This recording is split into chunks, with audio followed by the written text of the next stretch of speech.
दिवंगत गिरीश बापट यांच्या सुनेला भाजपकडून उमेदवारी जाहीर करण्यात आली आहे। स्वरदा बापट यांना भाजपकडून ही उमेदवारी जाहीर करण्यात आलेली आहे। तर दिवंगत मुक्ता टिळक यांच्या मुलाला देखील भाजपनं उमेदवारी दिली आहे। कुणाल टिळक भाजपकडून निवडणुकीच्या रिंगणात आहेत। तर दिवंगत गिरीश बापट यांच्या सुनेला देखील उमेदवारी जाहीर करण्यात आलेली आहे। दोन्ही उमेदवार पुण्यातील प्रभाग क्रमांक 25 मधले उमेदवार।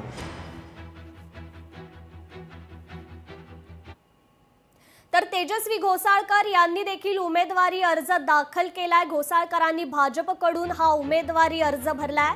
दहिसर येथील वॉर्ड क्रमांक 2 मधून हा उमेदवारी अर्ज भरण्यात आलेला आहे। समर्थकांनी यावेळी मोठ्या संख्येने उपस्थिती लावली। दहिसरमध्ये मोठं शक्ती प्रदर्शन करत हा उमेदवारी अर्ज भरण्यात आलेला आहे।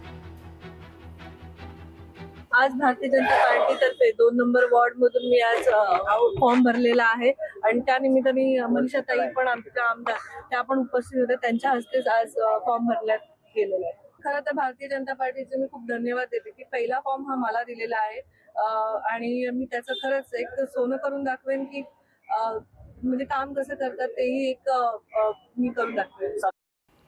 तर रवी राजा यांना भाजपकडून प्रभाग क्रमांक 185 मधून उमेदवारी जाहीर करण्यात आली आहे। रवी राजा हे मुंबई महापालिकेचे माजी विरोधी पक्षनेते। काँग्रेसला सोडचिठ्ठी देत रवी राजा यांनी भाजपमध्ये प्रवेश केला।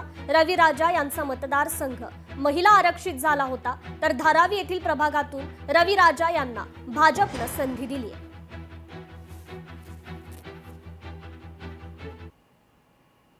तर संदीप पानसांडे यांना देखील भाजपकडून उमेदवारी जाहीर करण्यात आली आहे। प्रभाग क्रमांक 200 मधून ही उमेदवारी जाहीर करण्यात आली आहे। संदीप पानसांडे हे आमदार कालिदास कोळंबकर यांचे पीए।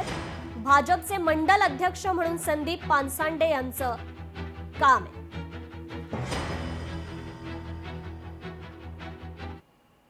तर मुंबई महापालिकेच्या रणधुमाळीत ठाकरेंच्या शिवसेनेकडून रमाकांत रहाटेंना पुन्हा एकदा संधी देण्यात आली आहे। प्रभाग क्रमांक 208 मधून ते निवडणूक लढवणार आहेत। रमाकांत रहाटे हे ठाकरेंच्या शिवसेनेचे ज्येष्ठ नगरसेवक। लोकशाही मराठी ऐका, पहा, जागरूक रहा।